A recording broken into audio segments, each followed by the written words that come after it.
Tras varias décadas de crecimiento, la economía occidental sufrió una recesión traumática en la década de 1970. La caída del dólar y la primera crisis energética favorecieron a partir de entonces la política financiera en perjuicio de la productiva. Sostenido por los acuerdos de Bretton Woods, que otorgaban al dólar el papel de moneda transnacional, el bloque occidental experimentó entre 1945 y 1975 el mayor crecimiento económico de la historia. Durante estas 3 décadas gloriosas, la producción creció a un ritmo anual del 5%, el doble que los mejores años de la revolución industrial del siglo XIX. La reconstrucción de Europa y Japón tras la Segunda Guerra Mundial fue el principal motor de este crecimiento espectacular que tenía en Estados Unidos el modelo a seguir. Bajo el impulso estadounidense, los países occidentales eligieron el retorno a la política librecambista. El acuerdo GATT, Acuerdo General sobre Aranceles y Comercio de 1947, reguló las políticas aduaneras de los 23 países que representaban el 80% del comercio mundial. Gracias a ello, durante las 3 décadas gloriosas, el volumen del comercio mundial creció a un ritmo medio de 8% anual, por encima incluso de la producción. Hasta finales de la década de 1960, el desarrollo de la economía occidental se basó en la estabilidad del dólar y los bajos costos de la energía y de la mano de obra, que permitían el crecimiento continuado y la capitalización empresarial. Sin embargo, a lo largo de ese decenio, la situación empezó a cambiar radicalmente. La reconstrucción había terminado y Europa y Japón ya no iban rezagados respecto a Estados Unidos, que, empeñado en la guerra de Vietnam, sufría un déficit crónico en su balanza comercial y era víctima de la inflación, que debilitaba su moneda. Las revueltas sociales de la década fueron aparejadas en Europa a una demanda de mejoras en el nivel de vida, que se tradujo en incrementos salariales, los cuales restaron competitividad a las inversiones y favorecieron la inflación. Por último, los países del tercer mundo, productores de petróleo, reclamaron una revisión de los precios del barril, cuya cotización no había dejado de bajar desde el final de la Guerra de Corea.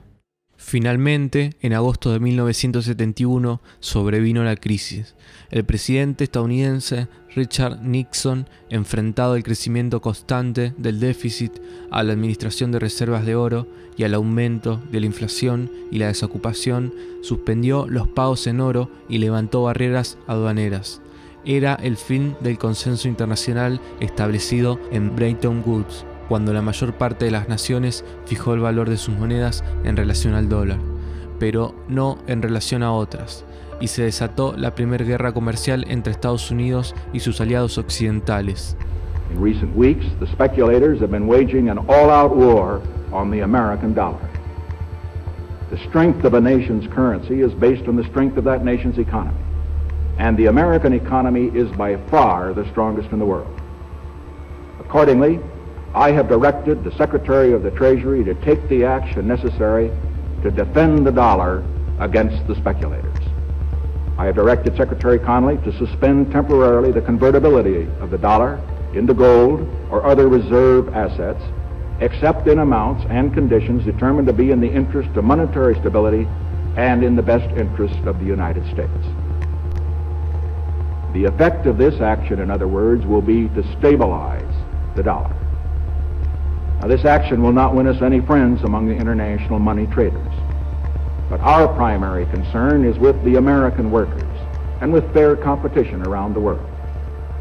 To our friends abroad, including the many responsible members of the international banking community who are dedicated to stability in the flow of trade, I give this assurance.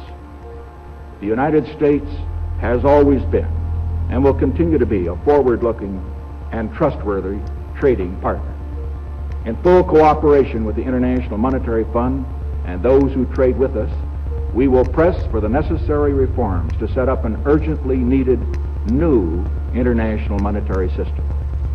Sin el respaldo del oro, el dólar se devaluó y fue preciso un acuerdo internacional para fijar las nuevas paridades monetarias. A consecuencia de la crisis estadounidense, se redujo bruscamente el espectacular ritmo de crecimiento y la inflación se convirtió en el mal económico por excelencia de los años 70. El yen japonés y el marco alemán se convirtieron en nuevas monedas de referencia internacional. El papel de Alemania en la Comunidad Económica Europea salió reforzado y junto a Japón, este país sustituyó durante una década a Estados Unidos como origen y destino de las inversiones internacionales. La defección de Estados Unidos contribuyó a la ampliación del mercado común europeo y a largo plazo a la creación de la moneda única europea. A la crisis financiera internacional se sumó en 1973 la crisis energética. Afectados por la devaluación del dólar, la Organización de Países Exportadores de Petróleo, la OPEP, aumentó los precios del petróleo. Este nuevo cataclismo en la economía occidental produjo el mayor trasvase de riqueza de los consumidores a los productores jamás conocido. Por primera vez, los millonarios árabes invertirían en las industrias occidentales o las adquirían. En respuesta, Estados Unidos, Europa y Japón adoptaron políticas de ahorro de energía que, involuntariamente, reforzaban los planteamientos y las tesis de las organizaciones ecológicas, críticas con el modelo desarrollista de crecimiento económico en el mundo occidental.